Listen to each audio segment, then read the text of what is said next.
I talked a lot about hope.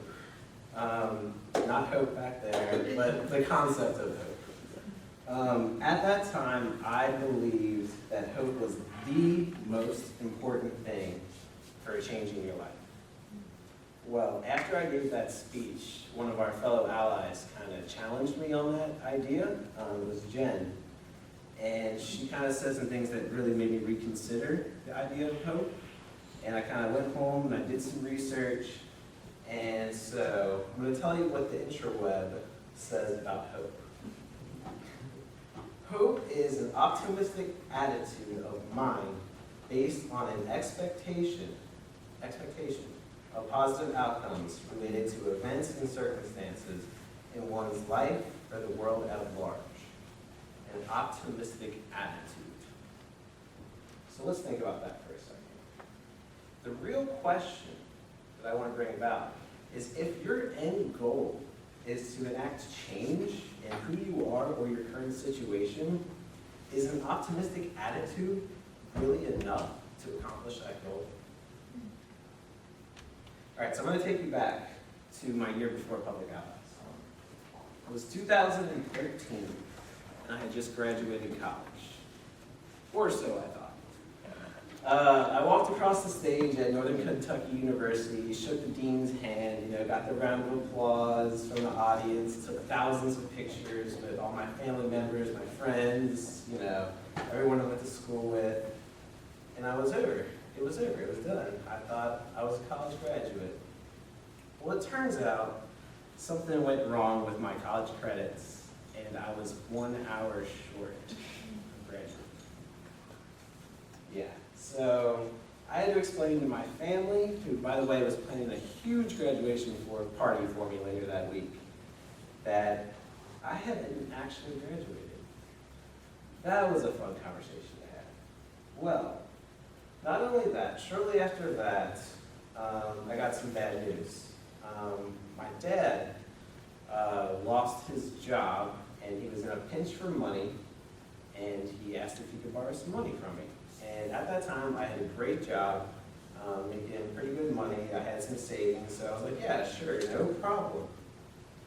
Well, turns out that giving someone with addiction struggles full access to your bank account with thousands of dollars in it isn't the best idea.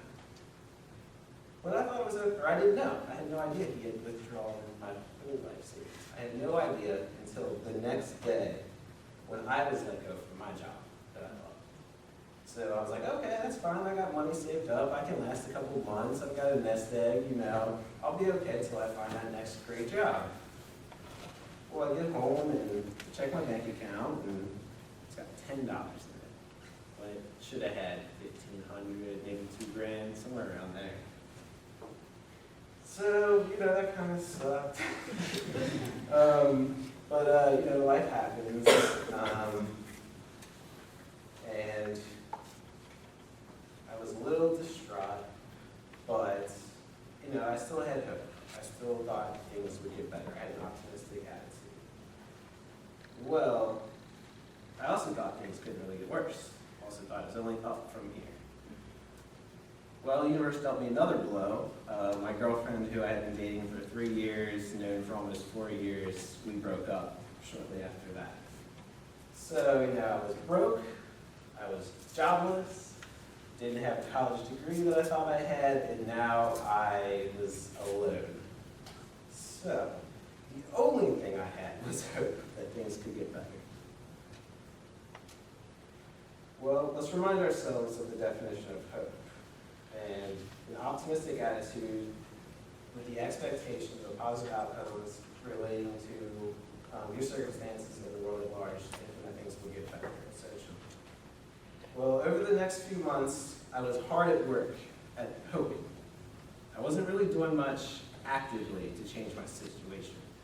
I was just hoping something would come along. I was just hoping, things would improve. I wasn't really taking any concrete steps to make it better. Except for one thing. I applied for Public Allies. And that, my friends, was probably the best idea I've ever had in my entire life. I'll get back to that. So, fast forward a couple months, and I'm working at Brighton Center, and I'm doing emergency assistance. So if you are in a crisis, you need food, clothing, connections to resources, I'm that guy. You meet with me, and we talk about what's going on, then I take you to the food pantry, and I get you set up with appointments, other organizations, basically to create opportunities for you to become self-sufficient again. And then after doing this for a couple months, I started noticing that I was having some repeat customers. We call them customers at Brighton Center. Some repeat customers.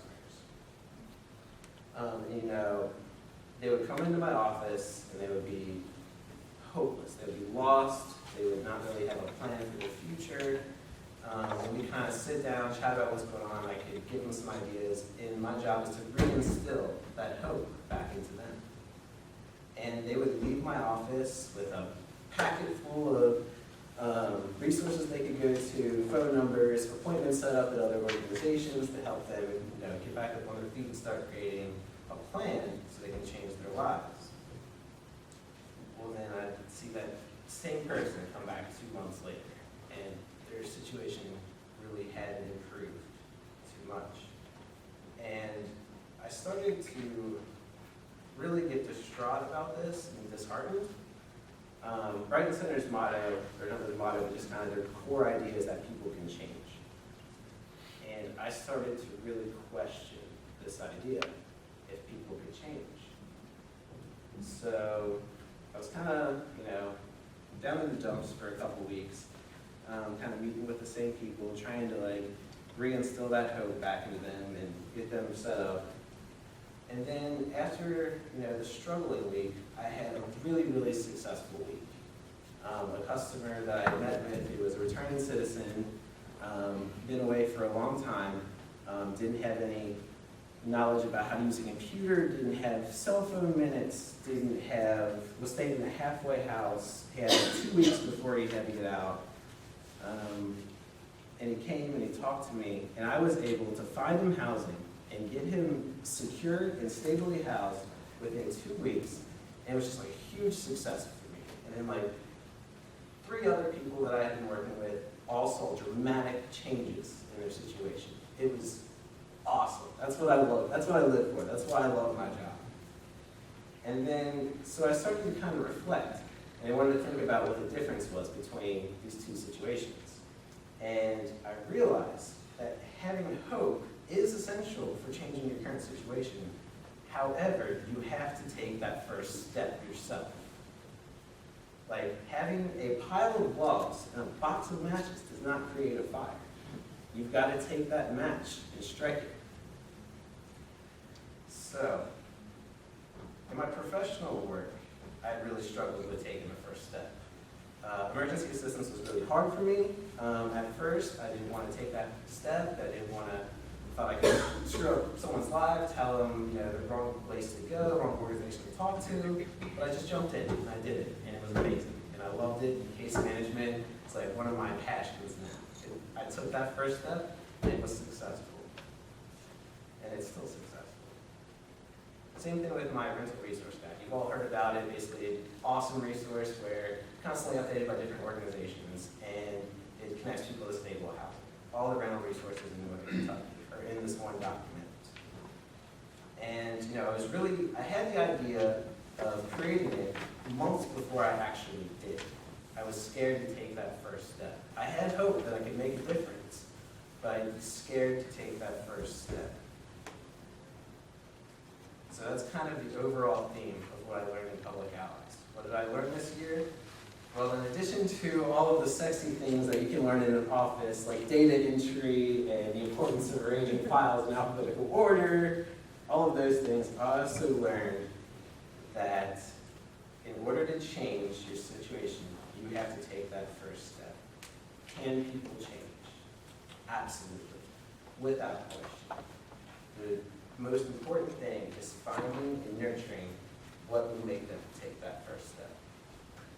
So I want to challenge everyone in this room who is struggling with fear, who is, has hope for the future, but doesn't know how to make it happen, just take that first step. That's all it is. Just take that first step.